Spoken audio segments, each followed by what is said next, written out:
फरीदाबाद अपनी धरोहरों और सूरजकुंड हस्तशिल्प मेले के लिए भी जाना जाता है, लेकिन अब इस शहर की पहचान पूरे देश की शान तिरंगा झंडा बनेगा, जिसे देखकर अब यहाँ के लोग गर्व से सीना तान कर कहेंगे, मेरी जान है तिरंगा, मेरी शान है तिरंगा। फरीदाबाद के सेक्टर 12 टाउन पार्क स्थित इन दिनों 3 मार्च को देश में सबसे ऊपरी शिखर पर लहराने वाले तिरंगे की तैयारी जोरों शोरों पर चल रही है। टाउन पार्क के बीचों बीच में लगने वाले इस तिरंगे की ऊंचाई सुनेंगे तो चौंक जाएंगे। दिल्ली के कनॉट प्लेस में लगे इंडिया के सबसे ऊंचे तिरंगे को आपने देखा ही होगा। उसकी ऊंचाई 207 फुट है। वहीं फरीदाबाद में लगने वाले इस तिरंगे की ऊंचाई 242 फुट है। यही तिरंगा देश का सबसे ऊंचा तिरंगा होगा, जो आने वाली 3 मार्च को हवा में लहराता हुआ नजर आएगा। सूत्रों के अनुसार पता चला है कि इस दिन तिरंगे को लहराने के लिए शहर में विशेष अतिथि आने वाले हैं, जिनमें से फिल्म अभिनेता रणबीर कपूर, भोजपुरी कलाकार एवं सांसद मनोज तिवारी, भाजपा राष्ट्रीय अध्यक्ष अमित शाह के साथ साथ हरियाणा मुख्यमंत्री मनोहर लाल खट्टर शिरकत करेंगे। वहीं इस सबसे ऊंचे तिरंगे के लिए पोल को लगाने वाले ठेकेदार प्रदीप कुमार की माने तो लगभग 8 दिन के कार्य के बाद पोल को खड़ा किया गया है, जिसमें लगभग 50 मजदूरों ने कड़ी मेहनत की है। साथ ही उन्होंने बताया कि इससे पहले मेवात के लगभग 150 फुट ऊंचे टावर, कुरुक्षेत्र के लगभग 200 फुट ऊंचे टावर और कनॉट प्लेस के लगभग 207 फुट ऊंचे तिरंगे के साथ साथ उन्होंने कंपनियों की बड़ी बड़ी चिमनियों को भी शिखर तक पहुंचाया है। लेकिन फरीदाबाद में बनाए जा रहे देश के सबसे ऊंचे तिरंगे के पोल को बनाने में उन्हें गर्व हो रहा है, और हो भी क्यों ना, क्योंकि वो एक रिकॉर्ड का काम कर रहे हैं। वहीं इस दृश्य को देखने आए फरीदाबाद वासियों से बात की गई तो उन्होंने बताया कि उन्हें बहुत खुशी है कि देश की शान कहलाने वाला तिरंगा अब फरीदाबाद की शान बनने जा रहा है। इससे पहले कोई तिरंगा इस ऊंचाई का पूरे देश में नहीं है। ऐसा सुनकर वो अपना काम काज छोड़कर लगने वाले तिरंगे को देखने के लिए आए हैं। वहीं कुछ लोगों की माने तो फरीदाबाद के लिए गर्व की बात है कि पूरे देश में से इस रिकॉर्ड के लिए फरीदाबाद शहर को चुना गया है। साथ ही उन्होंने भाजपा सरकार की सराहना करते हुए कहा कि केंद्र सरकार ने फरीदाबाद को बहुत अच्छा तोहफा दिया है और उम्मीद करते हैं कि आने वाले दिनों में फरीदाबाद को सरकार बहुत कुछ दे सकता है। अभी तक हमारे फरीदाबाद की पहचान हर्षित मेला और कुछ ऐसे चेहरे थे जिनकी वजह से हमारी फरीदाबाद की पहचान होती थी, लेकिन अब 3 तारीख को एक ऐसे उद्घाटन के बाद हमारी फरीदाबाद की पहचान देश में सर्वप्रिय हो जाएगी। हमारे साथ खास बातचीत करने के लिए फरीदाबाद से विधायक विपुल गोयल जी हैं, इनसे जानते हैं। सर, राष्ट्रीय ध्वज तिरंगा जितना ऊंचा हो हमारी शान और बढ़ती है, और फरीदाबाद में टाउन पार्क में आपकी आर्थिक प्रयासों से इसे लगाया जा रहा है, क्या कहेंगे सर? ये फरीदाबाद का ही नहीं, ये हिंदुस्तान का और वर्ल्ड का तिरंगा जो है, वर्ल्ड के अंदर सबसे टॉलेस्ट और बिगेस्ट है आज तक का।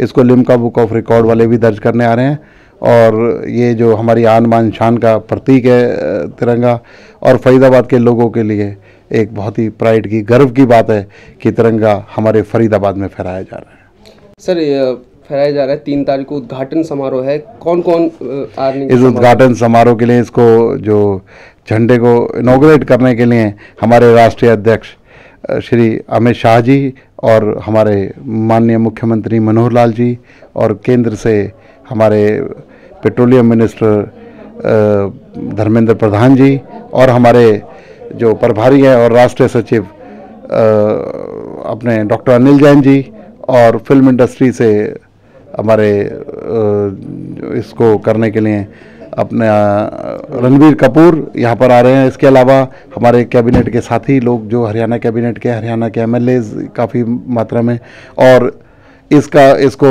फहराते वक्त जो यहाँ का इसका उपस्थित होंगे मेरे शहर की गणमान्य जनता।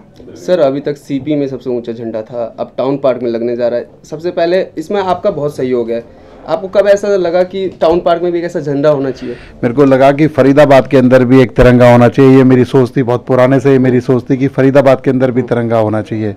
लेकिन जब से मुझे फरीदाबाद के लोगों ने अपना जनप्रतिनिधि बनाया और मेरे को जिम्मेदारी दी कि फरीदाबाद जो अपना स्वरूप खो चुका है उसे रिवाइव करने की जिम्मेदारी दी, फरीदाबाद को दोबारा, जो कि अब विश्व के मानचित्र पर था, एशिया का मैनचेस्टर कहलाता था, वो अपना स्वरूप खो चुका था, उसको लाने के लिए जब जिम्मेदारी मुझे दी गई तो मैंने उसके लिए एक प्रयास है, आगे और भी बड़े बड़े प्रयास होंगे कि फरीदाबाद को विश्व के और एशिया के मानचित्र पर लाया जा सके। सर क्या क्या सुविधाएं होंगी? तो सुनने में आ रहा है कि रात के समय वहाँ लाइटिंग की जाएगी, सीसीटीवी कैमरे होंगे। अब कितनी फीट है सर वो उसकी ऊंचाई?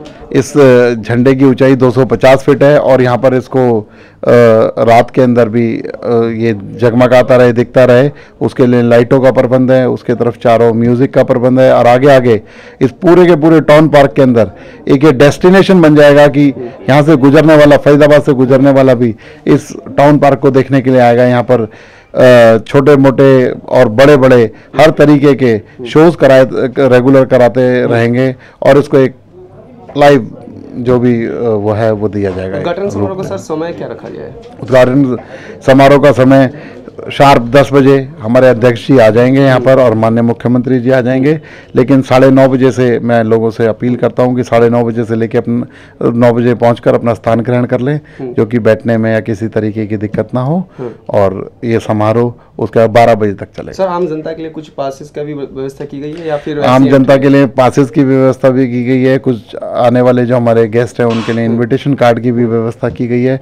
तो ये सब लोगों तक पहुंच रहा है, लोगों तक पहुंच जाएगा। पासेस यहाँ से भी डिस्ट्रीब्यूट हो रहे हैं और हमारे जितने भी सम्मानित एमएलए हैं सबके यहाँ से थोड़े थोड़े पासेस कल के बाद से डिस्ट्रीब्यूट होने शुरू हो जाएंगे। 3 तारीख के बाद सर फरीदाबाद को एक नई पहचान मिल जाएगी।